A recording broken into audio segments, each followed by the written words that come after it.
Hi, hello, and welcome to 5-Star Conversations in the Sun City. I am your host, Michelle M. Trey Hollis, and I am so excited to be sitting here today with Siddharth Vidyarthi of Buzz Biotech. As you can see, he's a young man, 15 years old, and already rocking the health tech space. To me, that is so amazing, and I'm so glad that I had the opportunity to meet you. We met at the Think and Drink Tech Trivia with the MCA, Medical Center of the Americas, and the Microsoft Innovation Hub. We were doing a trivia night. We opened it up, shared it with social media, and you were there with your father and your mother, which I thought was so awesome. So the first question, which is probably a little different, do you usually hang out with adults more than you hang out with kids? I wouldn't say so. I mean, there's a difference. When I'm working on things related to Buzz and related to the types of businesses I'm trying to start, it's usually have to be with adults because not many students are involved in this sort of stuff. Right. But in my personal life, I hang out with my friends. So most of my time is spent doing that sort of stuff. And then also the contact I have with my teammates who help me build Buzz out. Then I am still spending a lot of time with younger kids. But for professional business work, mentorship, all that sort of stuff, which I've really gotten myself into recently, I have been involving myself with more adults. Yes. That's phenomenal that your brain, and I hate to be the adult. It's like, oh my God, you're 15 and you're an old soul. But I find that fascinating and very inspiring because not only are you enjoying the process of growing up, and it sounds like you have your friends you hang out with, but you also understand the value of actually taking adults' advice, which is something that we don't. I didn't do when I was 15, unfortunately, and a lot of people don't. Yeah, a lot of the time I struggle with taking my dad's advice, but that's something he says often that I don't listen to him, but.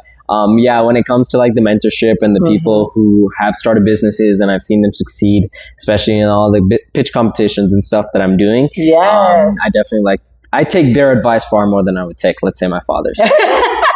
Because they're in the direction, they're going in the direction you want to go, but don't worry, and Dad, don't worry. You're having seeds planted, within, obviously, and then the apple doesn't far fall from the tree either, with just your expertise and your willingness to go deep into research and subjects. So let me know and let us know a little bit more about yourself. What is the first thing that you want people to know about you and then about Buzz? First thing I want them to know about me is that I'm going to take over the healthcare space. Okay. You know what? See, that's why the youth, that's why we need the youth. Please elaborate. Yes. So I'll just quickly go into what I've been doing, what Buzz Biotech is. So I started a company. I'm 15 years old. Buzz Biotech is basically a reminder app for patients to be able to manage and track their medications, and it makes taking medications easy. But not just that, the focus of Buzz is to be able to make it easy to take. So let's say you want to make sure your grandma's taking her medications. You can be able to connect to her side. See that? And you can be able to track her and be like, oh, you're taking your medications. Oh, you missed your medications. And you can be able to make those decisions. And the goal with Buzz is to be able to connect to home health agencies, senior living centers, hospitals, eventually hospitals, and eventually maybe even the military VA, and be able to use it such that these healthcare organizations can track all their patients' medications and be able to monitor that data using Buzz. And they can be able to monitor the adherence using Buzz. So that's the goal. Yes. And of course, or I'd like to hear your view on why that's important. Yes. I mean, that's super important. I mean, I can go into the statistics about how 50% of people aren't adherent to their medications. And if you ask somebody, it's probably far more because they're taking vitamins, they're taking medications, they're taking this, they're involved in their family, they're involved in their life, and taking medication sucks often. But we want to try to make taking medications easy because it is a very important part of living, in part of being healthy, and it's very important for everybody to actually continue on with this. I can tell you 125,000 Americans die because they didn't take their medications every single year, and 300,000 are hospitalized. 125,000 Americans die because they didn't take their medications every single year and didn't take their medications properly. 125,000 Americans, he says, die Yes. because a year Yes. because they don't take their medicine. Now imagine this. Imagine how many are getting sicker every day Yes. and are suffering Yes. and don't even realize why. Yeah. And there's no reporting of that part. Yeah. You know, you're just speaking on the actual Yeah. like fatalities due to that. So important. And then, you know, to your point, if grandma, you know, you want to make sure grandma's taking her medicine. Those are things that as caretakers, and I know because I've had unfortunately, I've had a lot of caretaking situations in my life. But I didn't have an app like this to help my dad. You know, I didn't have an app like this to help my grandmother. And how much more peace of mind would we be able to have, you know, if we could support our family members in those ways? Because like you're saying, life is just happening so fast all the time. And even the cohesiveness, that's what I was getting at. The adherence, that part, and the tracking, the ability to track adherence. Yes. You know, those are important elements of this. Now, a lot of times people are, there's not just one person taking care of a family member either. Yes. So to have something like, you know, this digital tracking system, it doesn't just inform the patient, it can inform everyone in that line of care to help them, including the medical professionals. Yes, I mean, that's definitely there is to an extent that's already been integrated. You can have multiple caregivers. That's but great. The idea of having a dashboard where like people are connected to each other and the caretakers are being able to care for the person who is the patient, that's also something that we can definitely integrate into the app. It's very much a possibility. Yeah, I find that in this particular space, it's difficult to kind of have a cookie cutter approach because everybody's medical situation and their family dynamic and their support systems and their own cognitive ability and their own awareness of their cognitive ability are so different. So that being said, who do you believe is the prime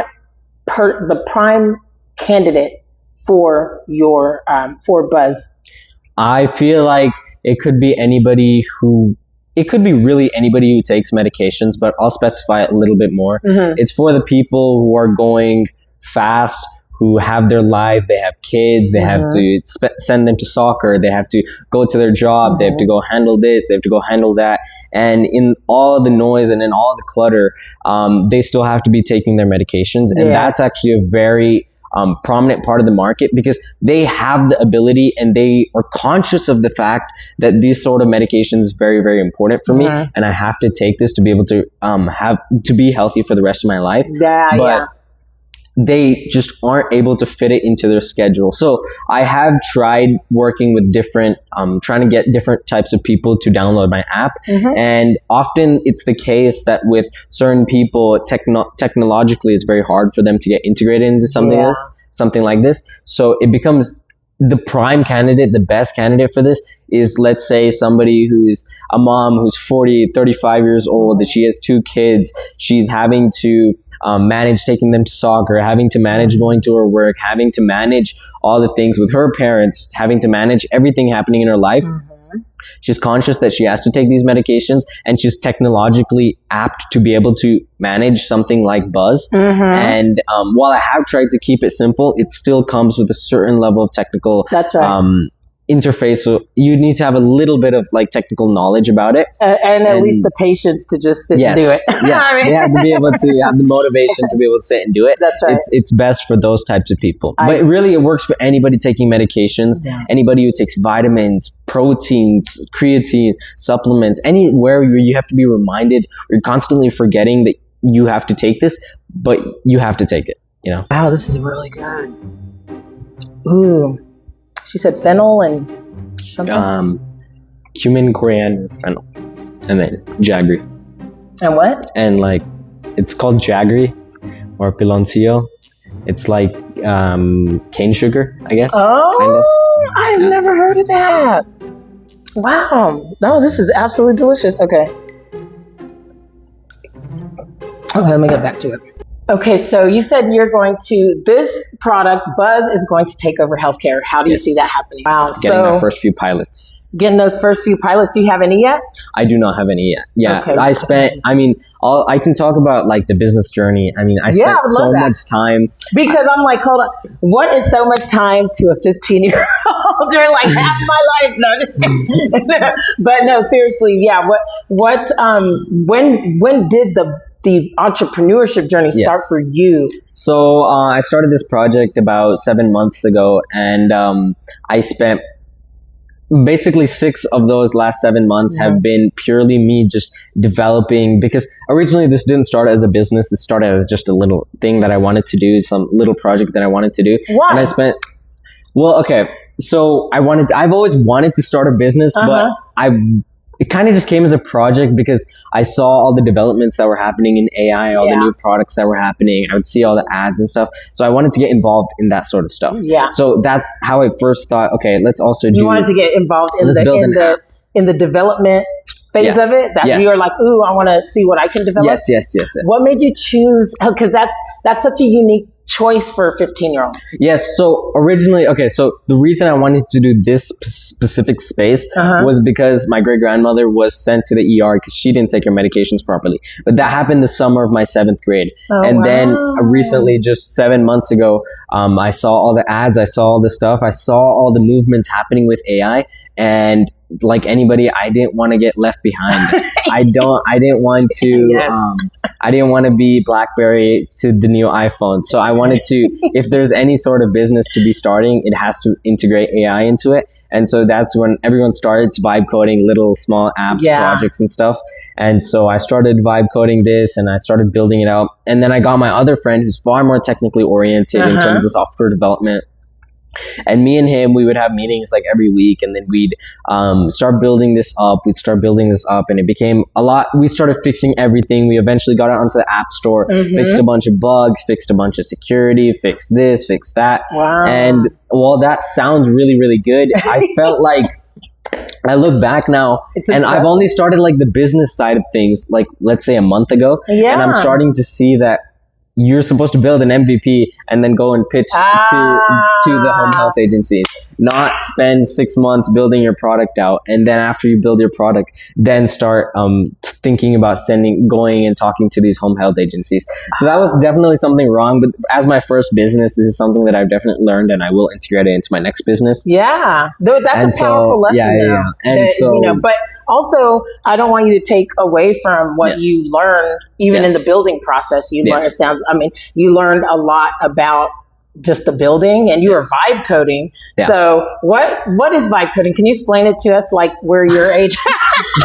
So to us old people, no, I'm just kidding. I mean, I have an idea, but what is that? Or maybe you can tell us the tools you use. Well, I mean, so vibe coding is basically just being able to say what you want and then asking the AI to produce the output. Okay. And then it'll write all the code. Like, let's say you want to create a notes interface that adds, I don't know, like an entire like D&D adventure to completing a task or something like that. You can just ask this and explain it to the AI, and then the AI will formulate all the code out. So it's kind of like crazy. It's kind of like trying to generate a photo, right? Using AI. You basically tell it, oh, this is what I want in the photo. This is what I want. This is the things that I want. This is the text that I want. And then it'll generate it for you. It's the exact same thing, but for building software. That's incredible. You vibe coded this whole Yes.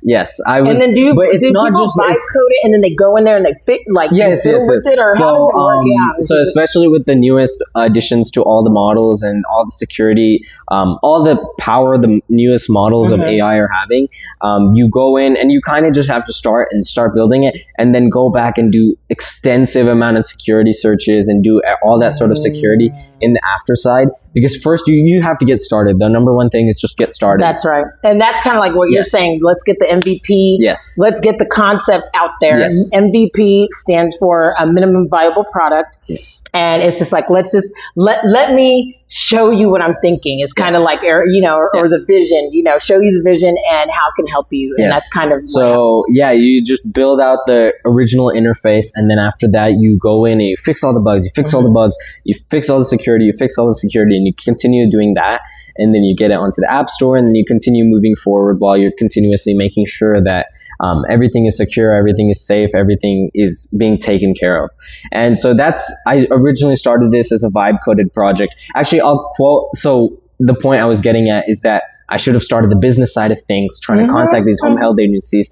In the movie Blackberry, I don't know why I like that movie so much. What's that? Who's that now? So Blackberry, they used to have the phone. Blackberry used to control the entire... There's a movie about it? Yes, there's a movie about it. See, I don't know. And so it goes over the story, and there's a scene in there which...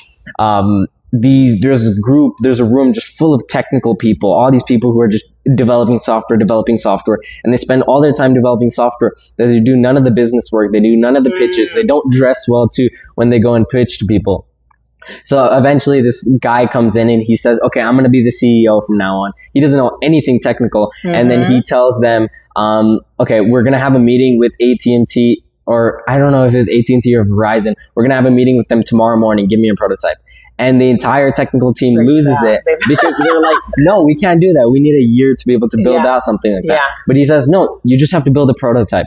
So number one thing is to be able to get started and to start the business side of things. Okay, yes. The second that guy, CEO, comes in, he says, okay, we need to do the business side of things because this is not a project that can be worked on unless there's actually some sort of company, until there's customers, there's interest in it, there's that sort of stuff. It's not just building something cool that you think is cool, because often, I mean, it can seem cool to you, but to the customer, it's not really valuable. I agree. I've been watching a lot about Steve Jobs lately, which is, I mean, I'm late to the party on my end. I mean, you probably be early. Do you ever watch stuff about Steve Jobs? I have watched like the movie and the documentaries, and I've watched all the business movies and stuff. And I read a few books here and there. Not specifically too much about Steve Jobs though. Well, Steve Jobs is, he's incredible to learn from. Obviously he's the creator of Apple, and the iMac, or the iProducts. But what he said and what they've said, and what I've been researching a lot of, like when it comes to him, just all types of founders, is just that, that a lot of times it's just one or two little things that need to be focused on. And that it doesn't have to be everything. Yes. And even with the iPhone, like when they were first like sharing it with the world, when they had that big conference and everything, that they were like down to the wire, like getting it ready for the right parts and things like that. So I agree with you, having the vision of what you want and how you want to, like the change you want to create in the world, which you want to take over the healthcare space and help people to take their medicines and nurse themselves and do that self-care on time and regularly and consistently, so that we can have healthier people. That may continue to look different and evolve, like you're saying, especially as you talk to these different agencies. Yes.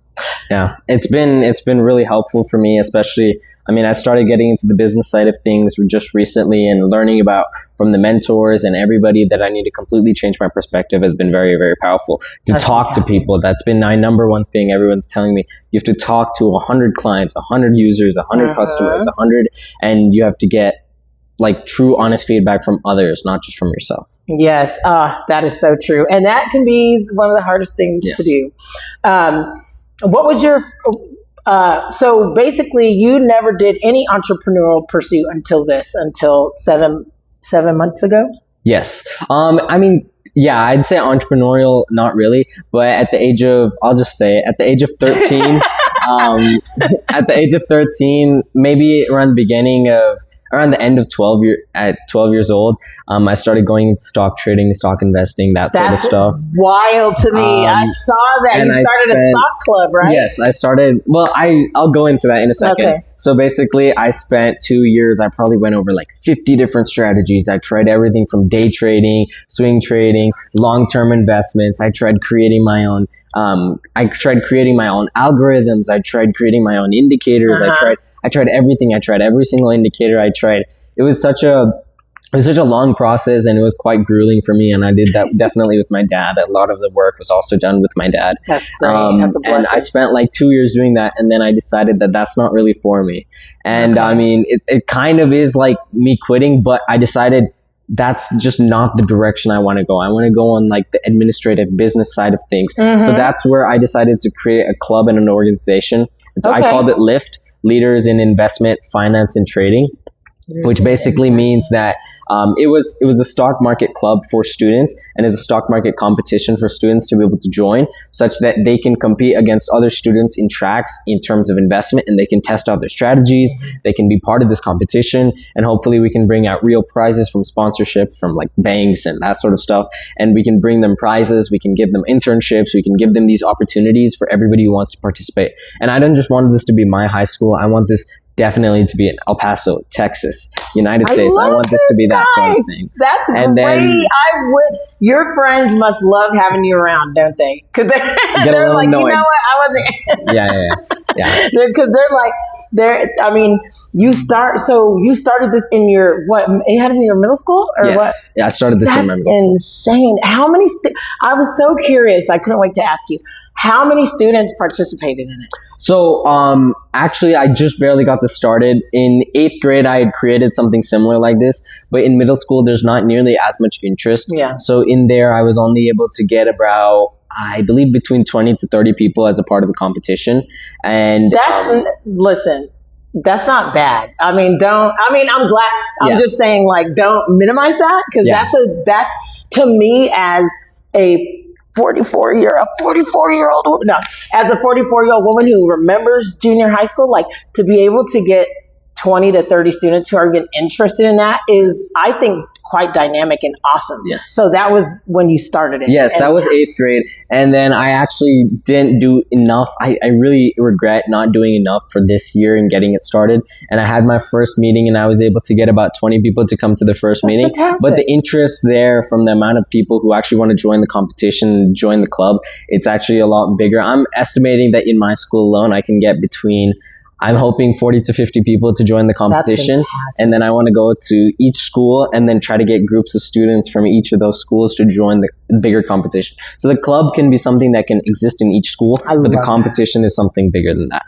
That is such a good idea. And I want to help you, connect you with whoever to do that, because gosh, we need more of that type of education at a younger age. So that's just dope that you're bringing that opportunity to the forefront for students. That's so cool. And then second of all, I had, you always got to make it about me. No, but I just to parallel, because with creativity, I feel the same way. And I feel like these are two, because I feel like in STEM, they've taken out the A part, which is the artistic side of it. And I think that's a big mistake, because you're going to lose out. You lose out on so many possible collaborations when you separate the artists from the technical people. What do you think? Actually, before I even say what I was going to say, what do you think about that? Well, I've never really thought about that, like the STEM versus STEAM. Do you feel like, do you know a lot of artists? Let me ask you that. Do you consider yourself an artist? I don't know. Okay. It's kind of an interesting question for me, because I don't really know how to respond to that. Everything involves a mix of everything. Everything involves knowing your academics. It involves being able to be creative. It involves being able to be technical and to be able to be part of all these things. And me personally, I'm not too much of an artistic person, but I do have many friends who are really artistic. Actually, I'll quickly add one more thing. My friend kind of copied my club and then decided to do it also for film, because that's his interest. And he's starting a film festival, film competition. So like being very close friends with him, then a lot of the creative side comes kind of from him and the thought process. So like my social media, it's kind of run by my friend who's more of a creative type person. See, that's great. But see, so you're so the reason I'm bringing this out, and especially because, I want a lot of parents to share this with your children, with your high school students, with your junior high school students, to be inspired by Sid, but also to wait, what school do you go to? I go to Franklin High School. Okay, he goes to Franklin High School, so make sure your students or that your children or your family members that go there are looking out for the stock club, because that's the kind of club you should be these are the kind of people you should be hanging out with, learning something that's going to really give you a skill that is going to go with you for the rest of your life, and doing it amongst your peers. And so to your point, the fact that, and I think more students need to think about this, the fact that you being very technical, being someone who's able to execute, and build things from development side and from a leadership side, because you're really very much a leader and you know how to delegate and recognize opportunities for people to collaborate with you, which is an incredible skill to have at your age. I mean, at any age, but it's a very valuable skill. And so even that, for you to be able to take your product and recognize, hey, I have a friend that is creative. Let's pair our expertises together. Let me not try to now be the best at content creation. Let me get a friend that's good at it. And then he's like, well, I don't want to miss out on the AI, the technology boom either. Well, let me use my skills and help some of my friends who are doing that. So that in of itself is a very brilliant skill. Yes. So I really commend you and why you think more about that. And so did you know that there used to be an A in STEAM? Yeah. I thought it changed from STEM to STEAM actually. Oh, maybe it and then it could have went back by now. I don't know. I don't know the entire history of it, but no, it used to be STEAM, and then the whole school system, they kind of took the A out of it, the arts. Okay. But so my challenge with that is that it leaves out a sector of brilliance out of the solutions that are being created. Yes. And then to your point with design, yes. And the user experience of Buzz, yes. Building that, it's just kind of like building that without talking to a person that's not technical is not the best plan. It's not the best plan, because why you would want someone that's more going to use it that may not be technical to help you show, to help show you like the ease of it, or hey, this is what I would need because I'm in the situation where I need this app. Yeah. You know what I'm saying? Yeah. Then that definitely plays a role in it. In terms of everything, I'll say I'm definitely more creative than my technical person, technical co-founder. He, it's nothing against him. Everybody has their own personalities, but it's kind of like understanding that for this person, this much text, you may think it's easy and simple for them, but when they're actually using it, when the other person, the actual user, is going in and seeing this screen, it is complex for them, and you have to try to simplify it and make it easy for them. And so that sort of understanding is something I have to explain to him sometimes, is that, it might be easy for you to understand because you understand it, but for anybody else, they are kind of our users. They're our customers. They're our users. So it's very important to make our app and my interface very good for them rather than focusing on it being good for ourselves. Absolutely. Yeah. And I was thinking on my way here, there were two things that I was thinking might be very helpful. Because, so 5-star conversations in the Sun City, we're here to amplify the voice of healthcare in the borderlands. So I am actually talking to a lot of the people that you would be interested in. So of course I want to support you, in any way. Anytime I can support somebody that is ambitious and building something, because I am all creative and vision and no technical and no technical skills, but that's my value. That I do like going out there and talking to people, and I helping engage and get information, and I do it, and we do it here at 5-Star Conversations because we care about very similar to you. We want everyone to be healthier. Because we know that if we have healthier people, we'll have better leaders. Yes. And then, which of course, we have better leaders, we'll have a better community. And I love, starting with the youth, especially. So, to me, that's very important. But also the focus, what differentiates us, and who I'm really working with and helping are caregivers, because family caregivers, because it's it's an over 60 billion caregivers that are unpaid even because it's their families. So have you seen that report from AARP? No, I don't think I have. No, I'll send it. Okay. I'll send it to you so you can see it, because I believe that they are a good, target audience for you because they're, and then there's what they call the sandwich generation. Have you heard that? No. Okay, that's okay. No, and I'm happy to share this with you because so what they call the sandwich generation are, more middle-aged folks who probably have kids and are now having aging parents. So that's why they call it the sandwich generation. Yeah. And so though they, someone like those would be people that would maybe need help with managing medicine. And then I wondered if there's a feature that helps someone manage more than their own medicine, because if I'm the 40-year-old, person, I've got kids and I have kids that maybe have certain types of things where they need to take medications. And then I have my aging mom who also needs to take her medication and I have my medication. Yes. Does that have that capability yet? So yes, so obviously your interface, you're always able to easily manage your side of things. And then if you're able to give there's two levels of access. There's full access and limited access. Okay. And if the other person gives you full access of their schedule, then you can make it so that you can add medications on their side, you can edit medications on their side, you can delete medications. You can't take it for them, obviously, but you would get all of the notifications and things.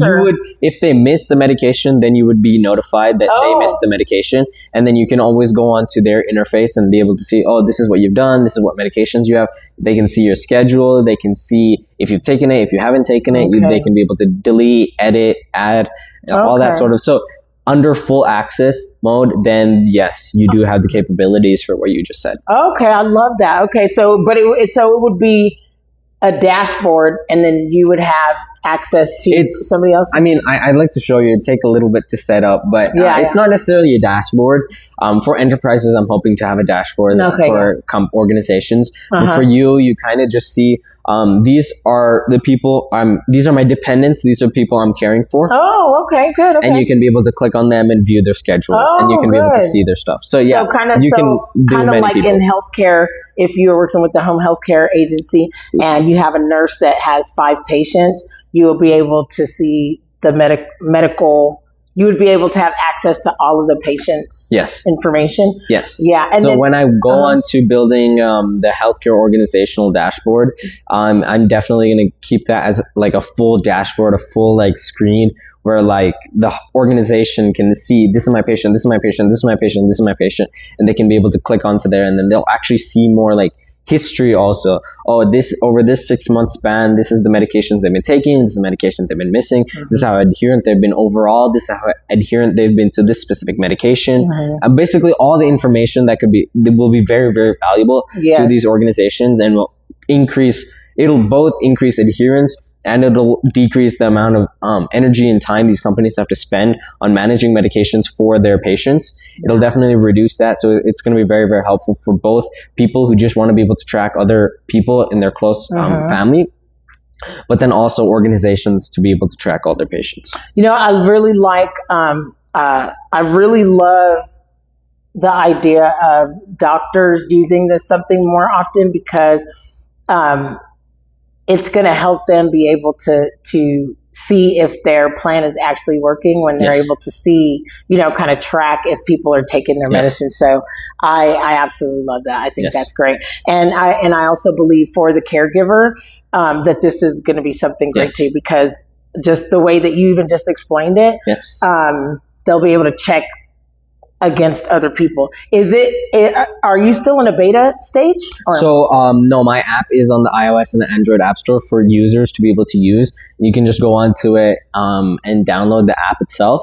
But for organizations, yes, I'm going to be doing pilot testing for it. I haven't actually built the dashboard yet, but I'll have the dashboard out very, very soon. I'm in the process of building it.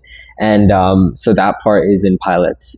I'm hoping to have my first few pilots very soon. Okay, fantastic. I know we're running low on time, and I appreciate your time and you taking the time to share with me. Of course, I want you to come on, share anytime you have an update. I want you to feel like, you can contact me if I can help get you more information, get you more feedback as well. I want to be able to do that.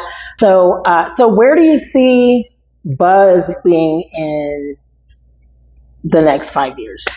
In next 5 years, I hope to, I can shoot for it, but I hope to like have a bunch of home health agencies as customers of me, a bunch of senior clinics, hopefully get contracts with bigger healthcare organizations, eventually onto, pharmacies, hospitals, these sorts of military VA, that sort of thing, and connecting to these bigger healthcare organizations that do track their patients. So I want this to be a lot bigger in terms of the amount of patients that we're actually managing through Buzz. So people can download the app and that can be very powerful for them, but it's also very helpful for organizations to be giving this out to all their patients. So I definitely just see a bigger scale of what I'm dreaming for the next 6 months, just a bigger version of that 5-year scale. That's a smart idea. I can also go into, in the future, hopefully I can be managing pharmacy integration such that through my app, or we'll have to work out the logistics of that. Oh no, but, I think I'm going there with you. Go finish. What were you saying? You can be able to buy your medications, and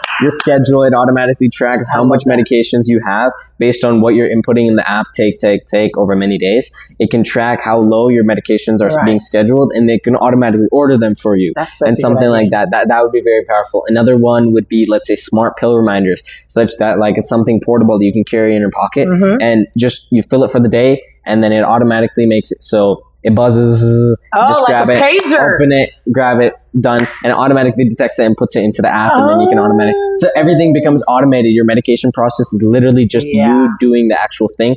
Other than that, everything becomes like some people will want excuses, but you won't have any excuses left. That's so good. I love all of those ideas. That's fantastic. And that's what we need. We need more solutions, especially in this market, especially in this region, especially with, the government changes that are happening all the time. We need to be very mindful of taking care of ourselves. This gives us that opportunity, this software. I already have, downloaded the software, and I put my vitamins in there because I don't take my vitamins. So I think that's like also a good market for the younger, for a younger demographic to focus on them, like taking their vitamins, like all the vitamins, tech protein, biohacker bros. Everything. Yeah. That's what I was going to ask. Good. I'm glad I thought of that. Do you listen to podcasts? I don't listen too much to podcasts. I mean, there's a few I'll watch every once in a while, but generally, I don't listen to too many podcasts. Oh, that's good. Okay. So I want to recommend, My First Million. Have you seen that? My First Million. Who hosts it? Do you know? It's Sean Puri and Sam, what's his last name?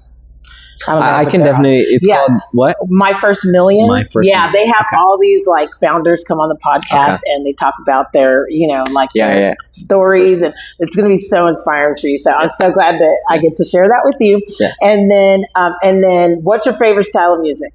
I'm like really basic. I mean, there's no, I don't listen to music too much, but when I do, it'll just be something basic. I don't know, like whatever's background. Michael Jackson or something like that. Just super basic. I mean, just everyone loves it, but yeah. Michael Jackson, we love Michael Jackson. Michael Jackson, nothing basic about Michael Jackson. We all know how I feel about Michael Jackson. And I told you this, you remind me of Michael Jackson in his Thriller days, which I was like, that's so inspiring. I've heard that a few times, yeah. So, what's your favorite song? Billie Jean. I don't know. Okay. Yes. I don't know. All right. Okay. We're still on the Michael track. Love that. I don't know. I'm not too much. I will say I'm not too much of a music listener, but if I do, then it'll something. Just some classics. Once you have that old soul, I find that a lot of the young folks that are, that are at least the kind of creative that I like good music, and of course, good music is from like the 80s and the 90s. It's from the 80s and the 90s. Okay. The last question that I have for you is, how can people find you? So I have my social media account, my Buzz Biotech social media account. you can definitely, I guess LinkedIn can also be dropped when you post the thing. Then you can also drop onto my LinkedIn, and then just contact me if you have any sort of interest in helping out with Lyft, in terms of both mentorship, in terms of sponsorship, in terms of if you're interested in filmmaking and that sort of stuff. I'm also co-founder of that club. And then most importantly, Buzz Biotech, any sort of mentorship, any sort of connections, any sort of advice, any sort of funding would be very, very helpful for me. And I guess my LinkedIn will be dropped, and then you can also DM my social media at Buzz Biotech. Yes. Okay, and then is your YouTube, I saw that you have the YouTube logo, or is that up and running? Yeah, the YouTube is also there. So I have all the socials. I guess I can add all of them. So YouTube, Facebook, TikTok, Instagram. Okay. But I follow a lot of, I'll be on the Instagram, I'll be on LinkedIn, I'll be on that sort of stuff. Okay, fantastic. Yes. Okay, great. Well, thank you so much for taking time to share with us Buzz, and you're going to create a buzz and much more than that, my friend. Yes. Congratulations. Thank you so much. You're welcome. Thank you so much. All right, everyone. So we'll see you next time. Peace, and be in harmony of sound, mind, body, spirit, soul, and money with the high five to the vibe. Keep rising and shining. This is 5-Star Conversations in the Sun City, and stay tuned.